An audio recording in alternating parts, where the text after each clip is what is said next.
नमस्कार मित्रांनो. आज आपण 12वा पाठ बघूया. दक्षिणेकडील प्राचीन राज्ये. मागच्या व्हिडिओमध्ये आपण सातवाहन घराण्याबद्दल माहिती बघितली होती. आता आपण वाकाटक घराण्याबद्दल माहिती बघूया. वाकाटक घराणं बघूया. इसवी सनाच्या 3ऱ्या शतकात विदर्भात उदयाला आलेल्या या घराण्याची स्थापना विंध्यशक्ती या राजाने केली. वाकाटक घराण्याची स्थापना कोणी केली? विंध्यशक्ती या राजाने केली. वाकाटक घराणं कुठे उदयाला आलं होतं? विदर्भात. कधी? इसवी सनाच्या 3ऱ्या शतकात. ही माहिती महत्वाची लक्षात राहू द्या. वाकाटकांची सत्ता मध्य प्रदेशापासून दक्षिणेस तुंगभद्रा नदीपर्यंत पसरलेली होती. पहिला प्रवरसेन हा सर्वात प्रसिद्ध वाकाटक राजा होता. ही महत्वाची माहिती आहे, लक्षात राहू द्या. पहिला प्रवरसेन हा सर्वात प्रसिद्ध वाकाटक राजा होता. त्याने वाकाटकांचे राज्य उत्तरेस नर्मदा नदीपर्यंत, दक्षिणेस कोल्हापूरपर्यंत वाढवले. हरिसेन हा वाकाटकांचा शेवटचा महत्वाचा राजा होय.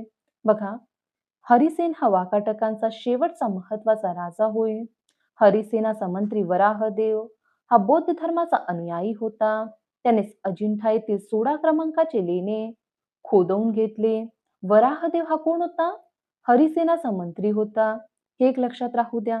समोर बघूया. वाकाटकांचे प्रशासन कार्यक्षम होते. कला व साहित्य यांना त्यांनी प्रोत्साहन दिले.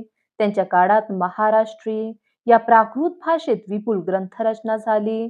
संस्कृत वाङ्मयाचा विकास या काळात झाला. प्रसिद्ध संस्कृत कवी कालिदास याने मेघदूत हे काव्य याच काळात लिहिले असावे. बघा, मेघदूत हे काव्य कोणाचे आहे? संस्कृत कवी कालिदास यांचे आहे. चालुक्य घराणं बघूया.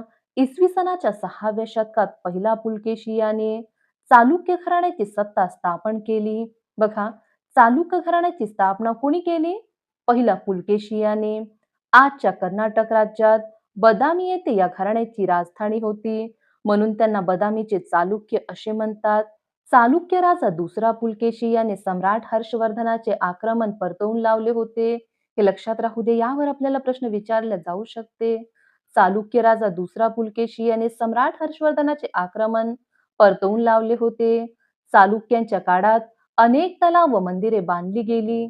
त्यापैकी बदामी, ऐहोळे व पट्टदकल येथे बांधलेले मंदिर प्रसिद्ध आहेत. या काळात संस्कृत व कन्नड भाषेत विपुल साहित्य निर्माण झाले.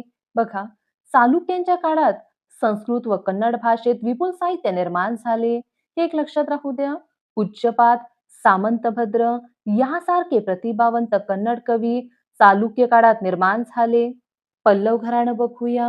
इसवी सनाच्या 6व्या शतकात दक्षिण भारतात चालुक्य सत्तेबरोबरच पल्लवांची सत्ता ही प्रबळ होती. बघा, दक्षिण भारतात चालुक्य सत्तेबरोबरच पल्लवांची सत्ता ही प्रबळ होती. कांची ही पल्लवांची राजधानी होती. पल्लवांची राजधानी काय होती? कांची. महेंद्रवर्मा हा पल्लव राजा कर्तबगार आणि विद्वान होता. त्याने संगीतावरही ग्रंथ लिहिला. तसेच त्याने चित्रकला, शिल्पकला इत्यादी कलांना प्रोत्साहन दिले. महेंद्रवर्माचा मुलगा नरसिंहवर्मा हा पराक्रमी होता. चालुक्य राजा दुसरा पुलकेशी याचा त्याने पराभव केला होता. त्याच्या काळात चीनी प्रवासी युआंग श्वांग याने कांचीला भेट दिली होती.